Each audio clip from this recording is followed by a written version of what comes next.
السلام عليكم ورحمة الله. ان شاء الله يلقاكم هذا الفيديو في احسن الاحوال. اليوم ان شاء الله نقدم لكم واحد الحلوه اللي سهله واقتصاديه، غير مكلفه، غير بيضه وحده وبدون زبده. ان شاء الله غادي يحماقوا عليها وليداتكم.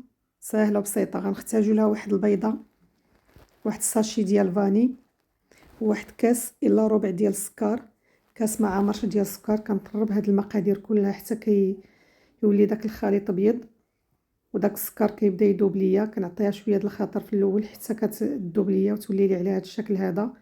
داك الخليط كيولي ابيض، ومن بعد كنضيف لها واحد الكاس الا ربع ديال الزيت، كاس مع مرش ديال الزيت، وكنحرك مزيان مزيان. من بعد كنضيف لها واحد القبيصه ديال الملح، وواحد الكاس الا ربع ديال مايزينا الناشا، اولا تقدروا تضيفوا لها غير نص كاس وكتكملوا بالدقيق.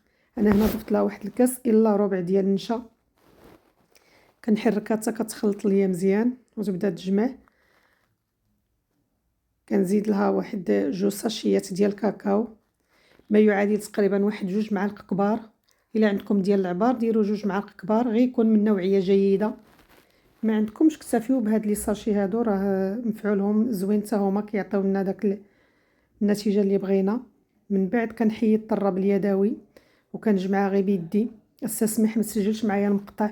ضفت خماره كيماويه هنايا، وضفت واحد المعلقه صغيره ما يعادل واحد 10 غرام حتى ل 12 غرام، وضفت كاس ديال الدقيق. داك الكاس كنضيفو تدريجيا، ما كنديروش دقه واحده. ضفت شويه ديال الدقيق وانا كنجمع فيها، وضفت خماره كيماويه وحده، وضفت عليها واحد نص معلقه صغيره ما يعادل تقريبا واحد 10 غرام حتى ل 12 غرام ديال الخميره كيماويه. من بعد كنضيف داك لي بيبي دو الشوكولا، واحد الحفينه صغيره ما يعادل واحد 50 غرام تقريبا. وكنبدا نزيد داك الدقيق ديالي شويه بشويه، لان كاين الدقيق اللي كيشرب، دونك ما كنديروش دقيق دقه واحده. بقى لي منه واحد المعلقه صغيره. جمعت الحلوه ديالي وحصلت على القوام اللي بغيت، كتجي خفيفه ما كتجيش قاصحه. وكبقات لي واحد المعلقه صغيره تقريبا. كنجيب اللاطه اللي غادي تدخل الفران، كنبدا نكور ديك الحلوه ديالي. كنحاول ما نبسطاش بزاف لانها فين كتدخل الفران كتسيح شويه. كوروه وخليوها وحطوها هكاك. من بعد الفران كيكون سخون على واحد تقريبا 200 حتى ل 250 درجه.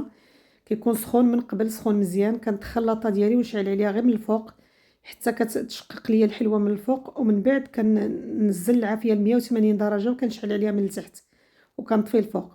كتولي على هذا الشكل هذا، كتجي مشققه كلها تقريبا. نتيجه زوينه في الحقيقه. انا متاكده الا درتوها غيبغيوها وليداتكم، غيحماقوا عليها. كتجي معلكه من الداخل وكتجي مقرمشه من برا، والطياب ديالها والسر ديال التشقيق ديالها هو في الطياب ديالها.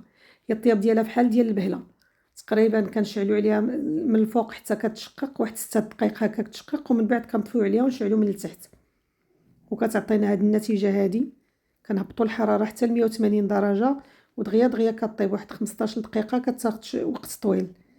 وإلا عجبكم الفيديو ما تنساونيش من الاشتراك وتعليق وجيمو بارطاج، وان شاء الله نتلاقاو في فيديو جديد ووصفه جديده. مع السلامه.